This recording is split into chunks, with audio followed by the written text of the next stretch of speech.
Hello, everybody. It's Lavetta, and I'm here with my special co-host Tori, and we're here to do a review of Star Trek Into Darkness. We're fresh back from the theater. We saw the movie in 3D, and we're here to give you our thoughts and opinions. All right, let's start. So, what's your opinion of the movie as you saw it from your standpoint? I thought it was awesome. It had like all this. It was just awesome, and everything was exploding, and everybody they played their parts really, really well. Okay, so it was awesome. um, I really liked the cinematography of it because, of course, that's what I go to school for. I like the cinematography of it. It was very well put together with a lot of its green screen and action, things like that. There was never a dull moment in the movie, would you say?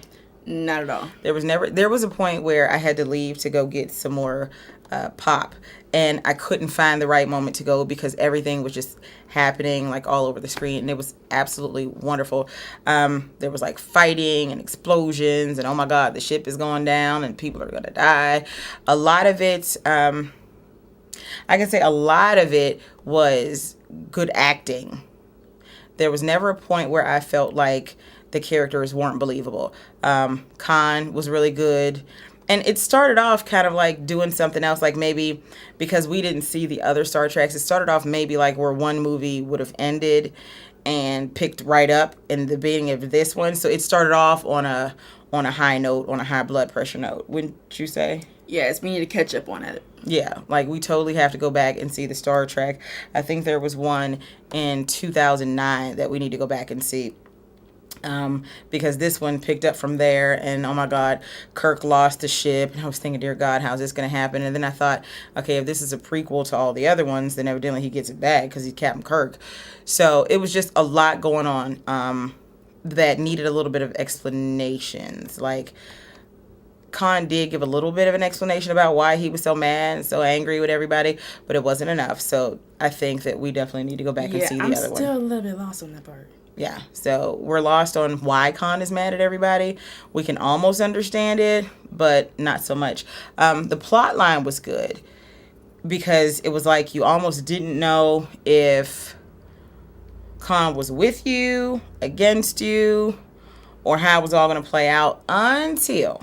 I kind of sensed that something was going to happen. Yeah, like she knew something was up. But Spock kind of called himself in the future, and on the screen pops up Leonard Nimoy, my Spock, old and gray, talking about, well, not necessarily gray because his hair's still black because he's like or they died it. Vulcan-y Klingon guy, I don't know, Vulcan guy, and he was saying, I told you that I was never going to tell you anything that was going to alter the future, but...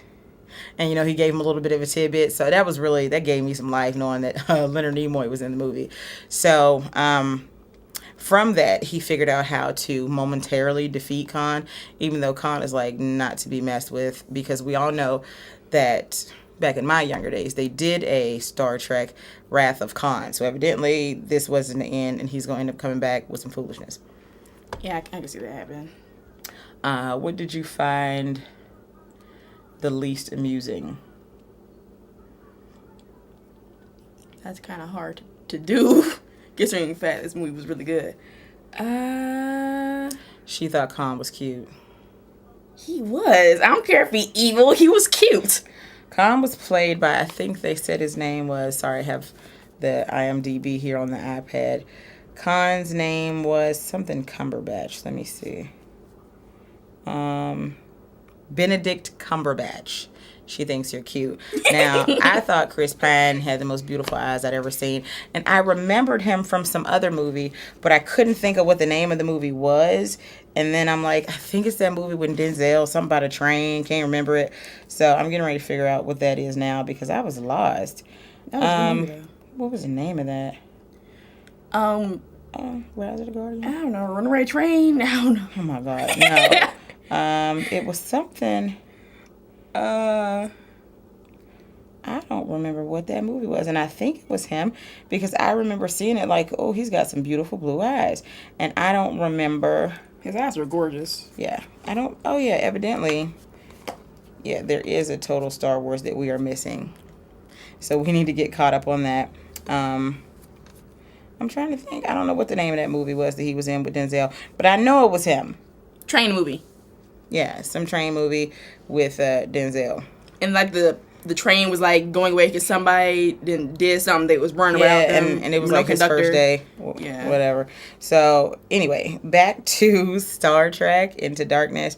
If you can see it in like the little second run theaters, kind of like we just did today. If you can see it, I think that you should. Because, we saw it in 3D. And Unstoppable was the train movie. Yes, that. I totally put in Google Chris Pine, Denzel Washington train movie. Unstoppable.